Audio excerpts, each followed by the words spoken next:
imagine you're standing in line. Of course, you're practicing social distance, and you're at the counter, and then you turn around and someone says, "Oh my gosh, I love that purse you have. Where did you get it?" And then you let them know that, "Oh, I made this." "You make that? Where do you have your stuff? I've got to see some more of your creations." And you say, "Oh, no problem." You pull out their card. "This is the card to my Etsy store." Oh, they say, "Oh, oh, wonderful." But you say, "But hold it. I also auction live. And here's my other card." Oh, wow. And then you said, "But hold it. I also have someplace else that I'm going to be at a fair." So, what am I saying? I'm saying it is so great to have your own business card. Don't you agree, Kimberly? I totally do. Definitely. Here's Kimberly Bonds. And Kimberly and I were talking. We said, why don't we just share with people how to even begin the process of getting your business cards made inexpensively? Kimberly, share more. She has a great marketing background, by the way.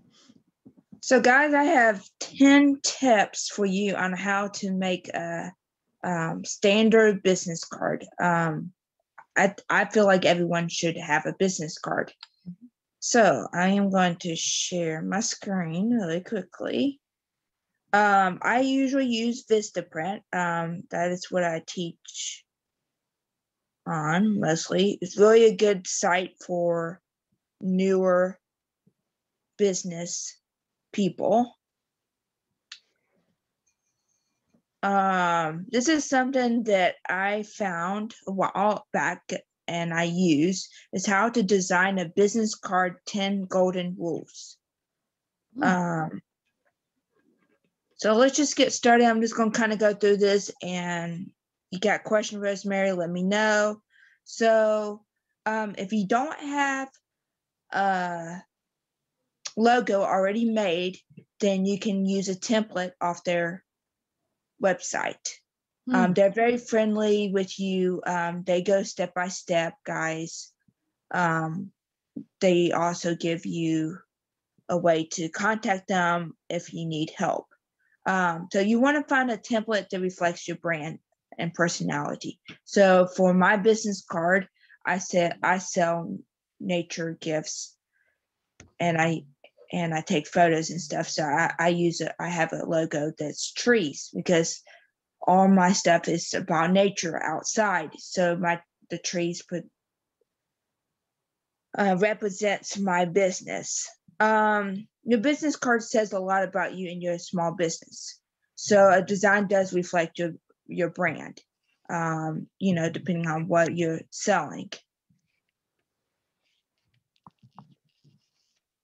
Number 2 is find the right font. It's important. You don't want it too small and you don't want it too big. Usually 14 to 16 point is the average. Depending on what you're putting in the background and different things. That's interesting. If you're dealing with people who have not had their cataracts done yet, it might not be a bad idea to perhaps pump it up to 16 points. I mean, does that make sense? Especially the URL, so that people can really see it and not have to. Oh, definitely. Because it says at least 8. Actually, for the business world, it's 14. Usually that's what is regular. That's what I use. On one card is 14, the other one is 16, depending on what you are putting on your business card. Mine is a logo. So if you're just doing certain, like just a regular type, then, you could do a little smaller maybe. Yeah, and here it says a good rule of thumb is to make the company name larger than a 12-point font. So that is true, because you could do your business name larger than your actual information. So if you want to do your So I could do nature gifts a little larger than my phone number and website if you want to.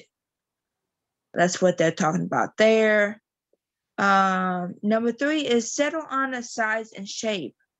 What kind of business card do you want? There's so many factors on a business card. It can be square shape, it could be rounded shape or rounded corners. Rounded corners are going to be a little bit more expensive. Square shape, as you see in this picture, is just more standard wise. The white one is cornered. So it does affect the size, and if you want it so size does matter then, right? Yes, When definitely. it comes to business cards. Definitely. Let's see. Number 4 is to organize your information. Of what do you want people to know about your business card? They need to have a way to contact you, find you online, or locate your storefront. Besides your name and job title, I don't do job title. I usually do my business, my name, telephone, or the best way to reach you, email address, and then where you're selling. Rosemary mentioned having multiple business cards for each site. I wouldn't recommend that. That's a lot. Yes, it is, and it gets expensive.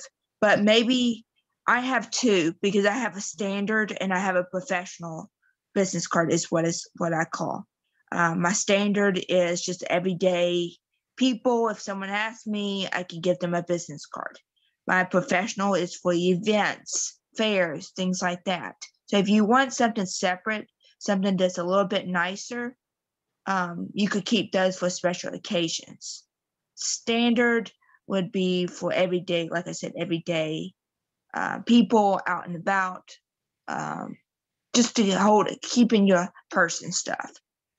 Kimberly, let me ask you a question. Would you suggest people, if they're on Instagram, to put or LinkedIn, that they should put that link to their profile there, or should they not include it?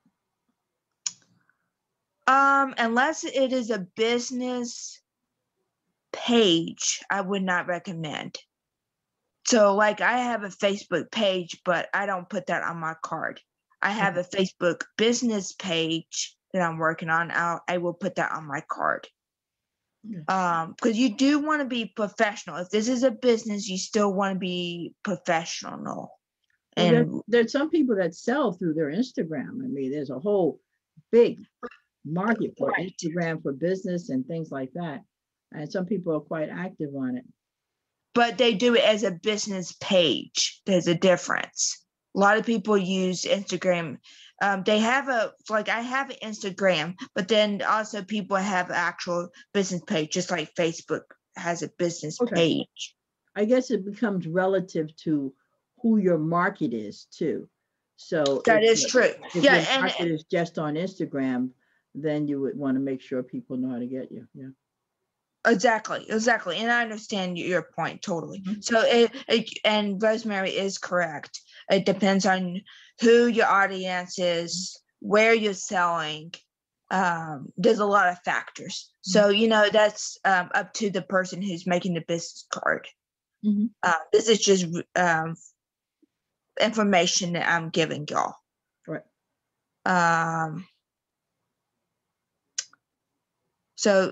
So yeah, organize your information. That's very important to put as you see the different things that you need on the card. Number five is do double duty. Make your business card work twice as hard for you and your small business. I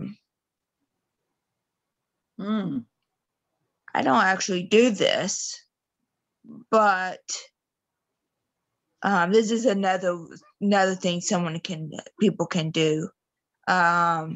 You know, I actually have a set of business cards where on the back, it's is a place for people to say, where did I meet Rosie? So they can actually put in, so you know how you get all these cards, and you says, well, where do I know this person from? So you can put a little note saying, oh, I met her at the mall, you know, that kind of a thing. Right, and I've seen that also, and that's actually a really good suggestion. Actually, it says appointment reminders, loyalty stamps, or a blank canvas to showcase something about your business. Oh, and it says it right there. Do you sell handmade goods? Use business cards as tags for jewelry, clothing, accessories, and other crafts. That's really good. I hadn't even seen that. Okay, cool. And then I also know people use the other side, and I have a couple. They put a magnet on the other side, so Right. they'll leave it blank, and put a magnet. So that's another way to do it. Yeah, so you want to make a strong impression, is what they're saying. Pretty much. Number 5 is. Number 6 is maximize your logo. And that's true. Your card is more than just contact information. It represents you and your brand. So it says to consider your logo and your brand colors, and that is so true. The colors matter, the background matters, the font matters. So for instance, I wouldn't suggest doing a background with just really bright flowers, and then on top of that put your logo, your information on it. It's going to be really hard to see your information. So you wanted something that stands out, but not where they can't see your information.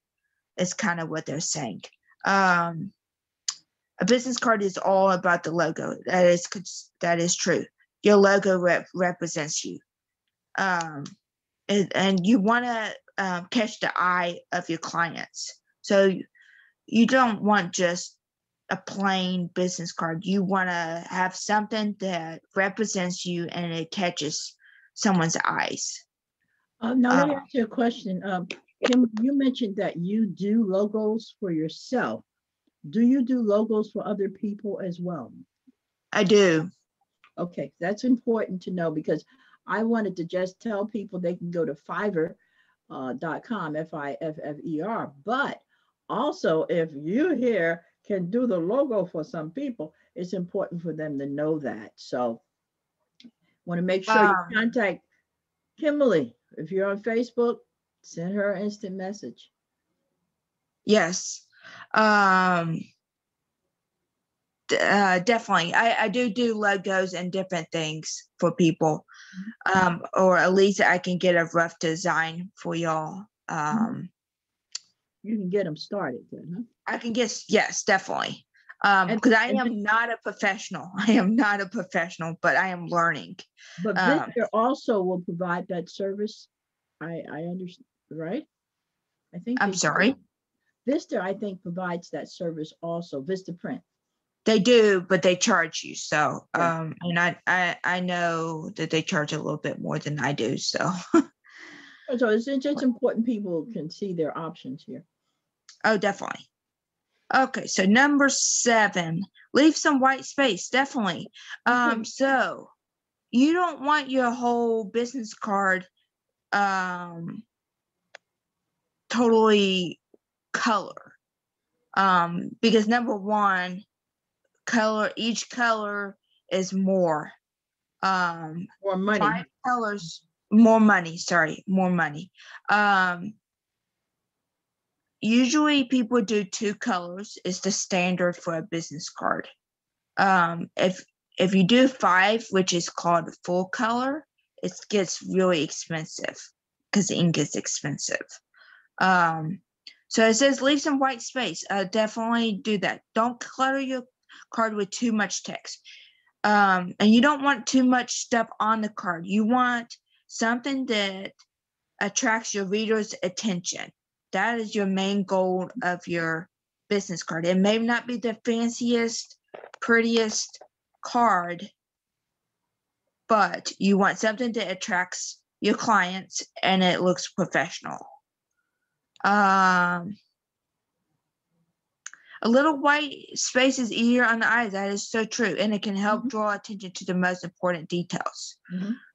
Plus, you might want to add a note. That is true, because I don't usually use the back card, the back side. You can add a note to it.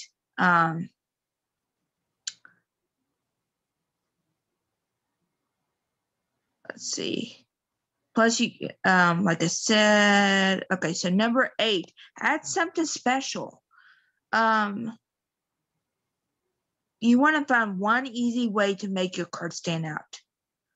It could be a logo or a special design or a print treatment, special print treatment, which means it could be glossy.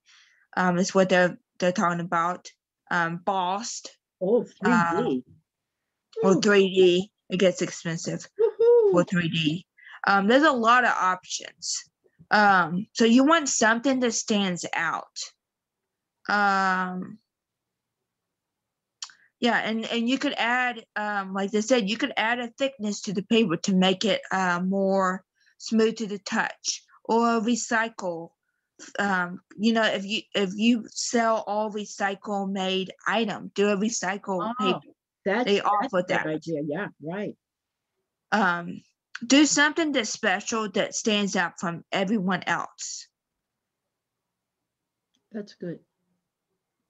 And kind of decide, what are you selling? But that's true. Right down here, it says if you're not selling like really, I guess they're talking about like more expensive line of work, might feel odd to add a shimmery full accent to your business card. That is so true. That is true, yes. So there's a lot of different things to think about. Number 9 is include a call to action. What do you want people to take away from your business card? What do you want them to do? Yeah. Lots of people do QR codes. That is so true these days. We need to have a whole session just on QR codes. I think a lot of people see it. I'm not sure how many people are using it, but that's another session altogether. Well, we'll talk about that later. I can help you with that. Okay. You're going to have a separate session on that. Yes. But you can consider a QR code. So you could add a QR code. It can be linked to your Facebook page or your website or whatever. Or you can do, there's so many different things. I know a lot of people who add, like if it's an in-store business, they add a coupon at the bottom, like 20% off if you bring this card in and show us, or something like that. Or people can scan it if you have that QR code on. Right, or scan it automatically. Yeah. Oh, that's exactly. I've got to start queuing RN. Number 2, proofread. That is true. Proofread and then proofread again. Get someone else to proofread it for you. I have 2 different professional designers, market designers, who proofread everything I do. Because I'm not a proofreader, professional at all. And I do the same for them. They've been in business for way longer than I have, but we proofread each other's. I learn from them, they learn from me. It's always, and then sometimes also, it's not just proofreading. It's, they might say, this might be too much in the background. Maybe you should change it to black or whatever. You need to have someone to look at it, give you ideas, and see it from a customer's viewpoint is what I tell people. Like I said, double check your business cards for spelling errors. So those are the 10 tips. And of course, there's a lot more tips I could give you, but those are the 10 tips that I have learned from and I actually use. Well, this gets us started, which is wonderful. And Kimberly, if people want to chat with you more on Facebook, how do they do that? Just look up Kimberly Bonds. I am part of the handmade USA Handmade US USA USA handmade. Creations Live Auctions. Exactly. So they could get in contact with me there. They could get in contact with Rosemary, and then she can just pass on the names or look me up. So there's a lot of different ways to get in contact with me. I'm on Instagram. I'm on Facebook. What's your Instagram handle? I don't know it by heart right now. So that's okay. When they contact you on Facebook, you can share that with them. Yeah, I use Facebook mostly, and I'm working on a website at the moment, actually. So right. Hopefully that's in the works soon. You're doing the website yourself? I am. All right, that's something else we need to talk about. I'm a blogger myself, and so this whole thing about blogging, but there's some people that want just a straight static website, and it's always not a bad idea. So that's good. Well, Kimberly, thank you for taking the time. I appreciate it. I'm sure everyone that's listening to this appreciate it, and just to get the juices flowing. And I'm looking forward to your sale too, young lady, because you make stuff. Plus, you're going to do some supplies. So you're going to be doing both, double duty. You're going to be selling supplies for those who make their own things. Plus, you're going to sell some of your own handmade items. So thank you very, very much. I appreciate you. Well, thank you, Rosemary. Thank you for letting me have this opportunity. I actually do sell on other sites besides homemade items. I know. So I do. Tell people where you are. Tell them the other sites you're selling on. So I sell on PTA, which is Pacific to Atlantic. And I'm on Thursday and Sunday. Actually, I have an auction in 2.5 hours. Oh, okay. And what time is that Eastern Standard Time, your normal time for selling? It's 8 to 10 Eastern Time. Okay, Eastern Time. On Sunday. And where else are you? And then I'm on Thomas and Trinkets on Wednesday night at 10 p.m. Eastern, and Saturday night at 10 p.m. Eastern. Awesome. So those are my two main groups that I'm selling on at the moment. So well, thank you. And when we do after I finish the recording, I'll try to make sure I pop those links in the description so people will have that. Okay. Thank you so much, Rosemary. Thank you for taking the time. And I look forward to seeing you on USA Handmade USA live auction site. Woo, tongue tight. All right, take care. I need a business card. Oh, okay.